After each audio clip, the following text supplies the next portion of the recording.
Let's go, guys. Let's get right into it. It's episode 509, Soul Not For Sale podcast. We got Joe Rogan and Coach Colin, and they're talking about misinformation, disinformation, and something I haven't heard about before, malinformation.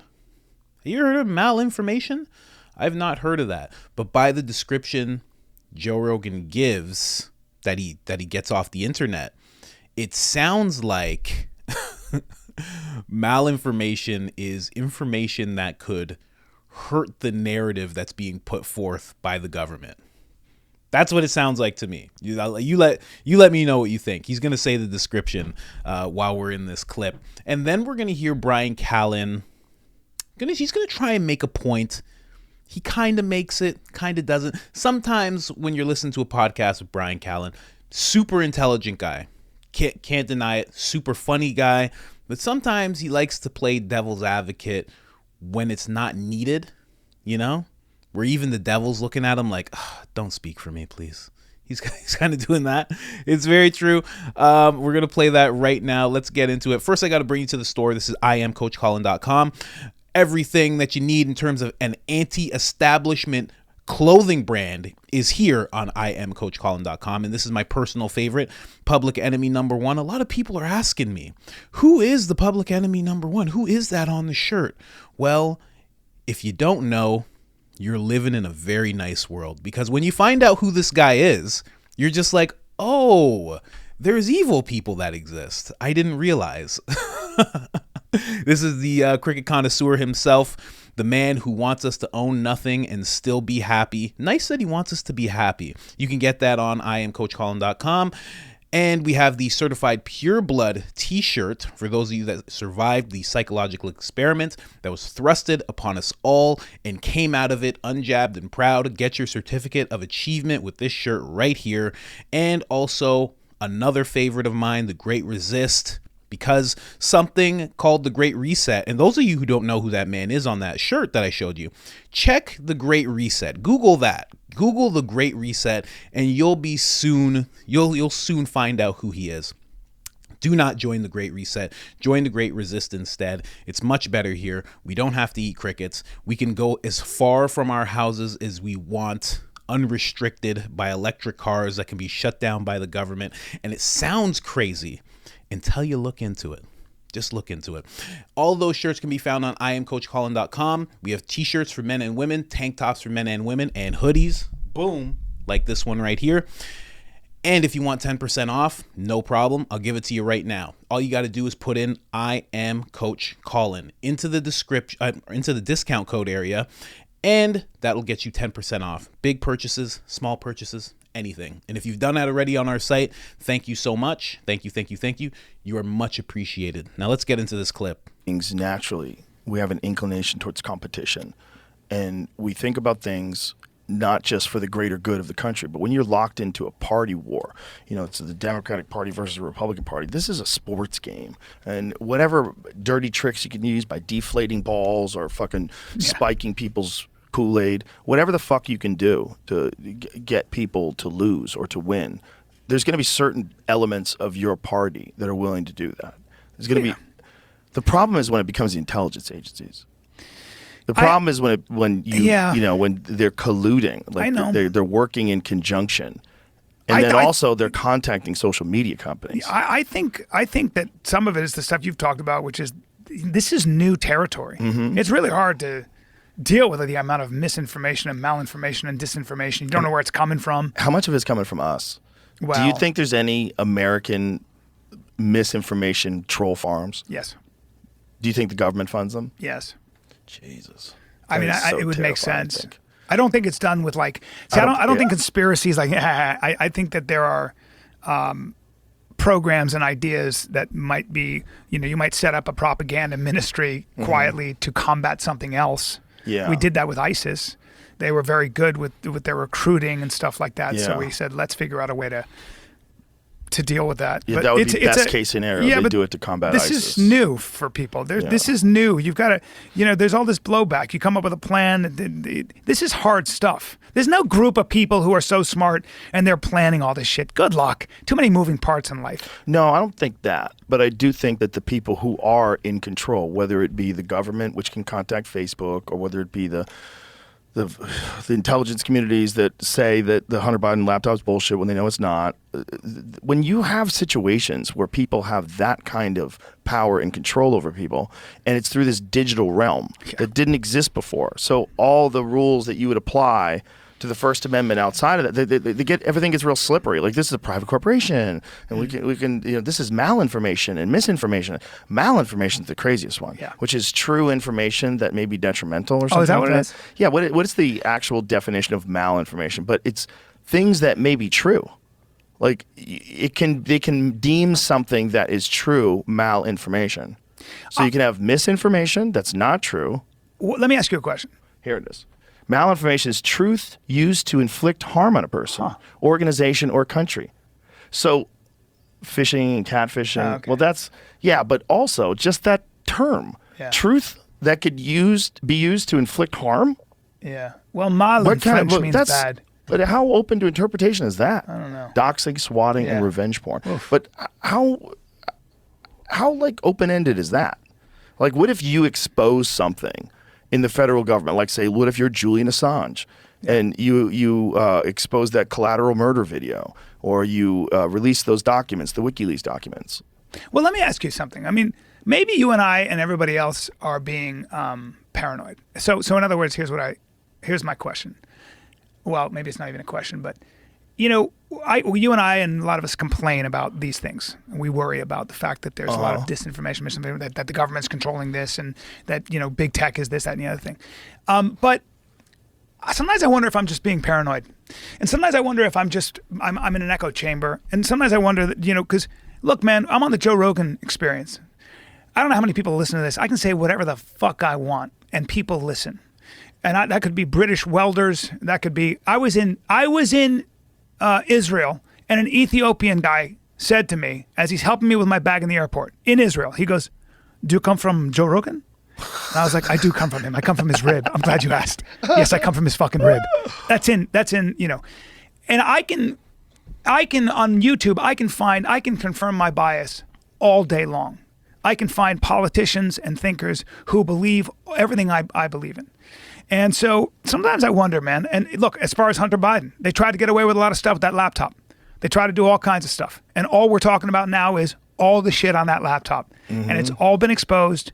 And I promise you, Hunter Biden and Joe Biden, I promise you, are thinking about this all the time, because they're realizing it's a shitstorm that's just beginning. Mark my words. So while all of us are complaining the legacy media doesn't cover this and stuff like that, but guess what? The Justice Department's going to do their job. Yes, I'm just saying. However, it's very disappointing that legacy media doesn't cover it. And the reason they don't cover it because they think it's going to empower the narrative that Donald Trump is a superior president.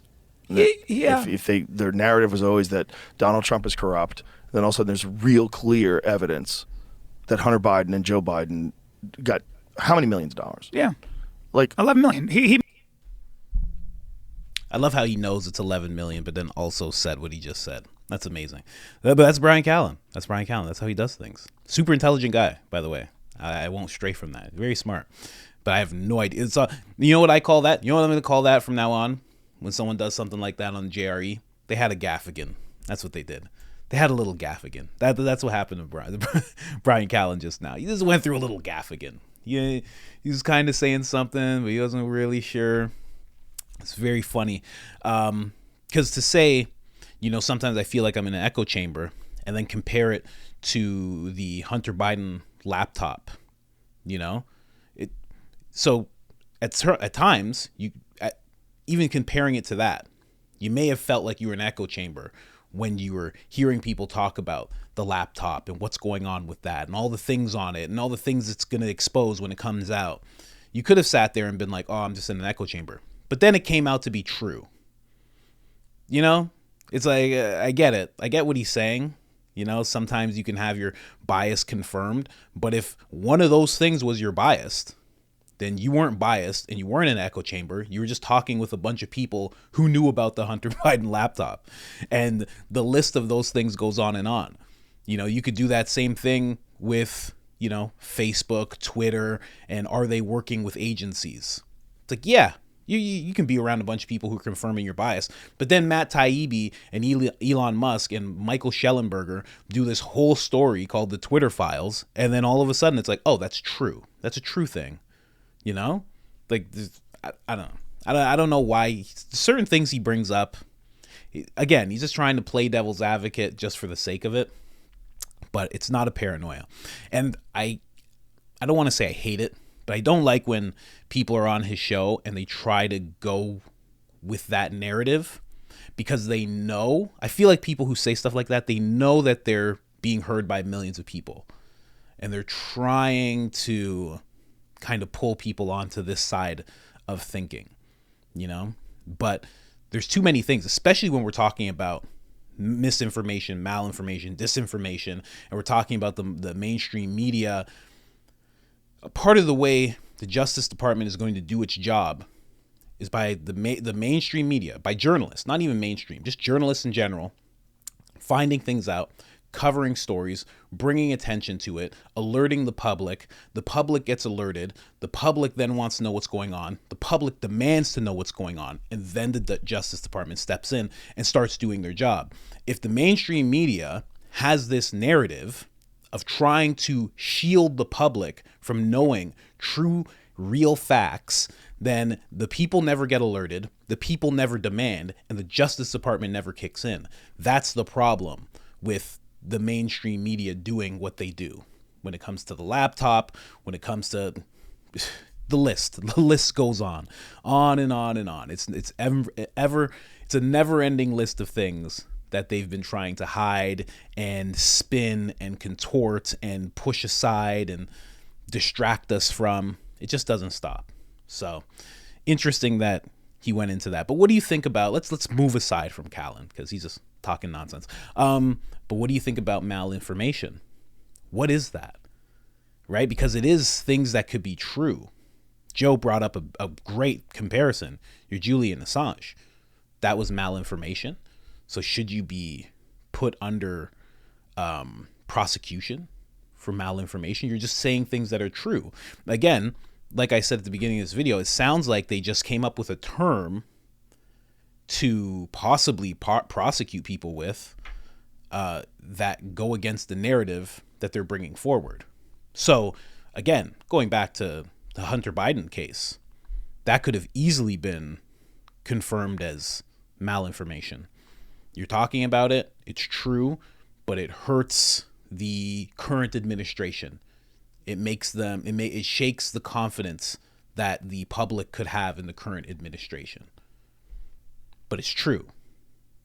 And we're going to call that malinformation. I don't know. I feel like that's journalism in a sense. You find out something, it's very much true. It may shake the confidence that the public has in the current administration and the president. It may do that, but it's true, and it needs to be brought up and it needs to be talked about. And again, just going back to what Colin said, and then the Justice Department steps in and starts doing their job. You hope. That's why it's so important for people to know about these things, you know? Like I remember when I first heard about that case, I was like, oh, it's a conspiracy theory. It's just a theory that people have. It's a bunch of clips that aren't quite him, but they're saying that it's him. And then when you really dig into it, you're just like, oh, this guy's basically a rapper. He's basically living like 50 Cent back in the 2000s. The guy was living like Lil Wayne back in the 90s. Like, it was crazy. He could have been part of the Wu-Tang Clan, Hunter Biden. He's a G. Man. But yeah, that's it. Like the video. Tell me what you think about Brian Callen. Do you think he's making a good point there? Because I know echo chambers do exist, and you can find yourself in an echo chamber from time to time. But I often, because I have friends who are heavily left-leaning, heavily right-leaning, I've been finding that the friends who I have who are very right-leaning don't find themselves in an echo chamber as much. It's possible. I see it more in the left. On the right, I keep seeing people who are delving into independent journalists, who are also looking at the mainstream media so they could hear both sides, who are also looking into public figures, politicians. They're finding out all sorts of different information. They're trying to make connections. They're trying to understand what's going on. And again, that's just what I'm seeing with people who are on the right side of things. I should say right leaning, not right side of things. But that's what I'm seeing. They're trying to figure it all out. If somebody comes and says, no, that's not true, that clip is actually from 2 years ago, you got to watch out. Sometimes they're race baiting. Oh, I didn't realize. Is that what's going on? Oh, okay. So I got to have a discernment when I'm looking at these, racial tension videos that keep coming out. Okay, I'm going to actually look into it, see when it actually happened, or, just things of that nature. They're open. They seem to be open to new ideas. Now, this is just my circle. The people who I know who are right-leaning, they're young people, older people, but they seem to not get caught up in the echo chamber because they want to really know what's going on. And of course, it does happen, but I'm seeing it way more on the left side. The left side just kind of has the mainstream media view. They parrot out the things that they keep hearing. You ask them to go deeper into the facts they have. This is definitely a left and right thing. When you ask people on the left to go into the facts that they have, I have maybe out of 20, 30 people I know, 2 people who have the facts on the left side and can really go into the facts. And on the right side, it's all of them. All of them will be like, oh, no, you'll listen to this, I listen to that. It's a whole spectrum of things, too. It'll go from mainstream media all the way to someone like Alex Jones. Like, they have this whole rainbow of information that they can just, start spitting out to you of why they think a certain thing, why they're going with this certain narrative, So that's just what I'm seeing. Let me know what you're seeing. How do you feel about malinformation, misinformation, disinformation? And how do you feel about what Brian Callen said? Actually, who cares what Brian Callen said? Like the video if you haven't already. Subscribe if you haven't already. And other than that, I am out. I got to go do an episode with the wife. We're going to talk about some psychological experiments. I'm out.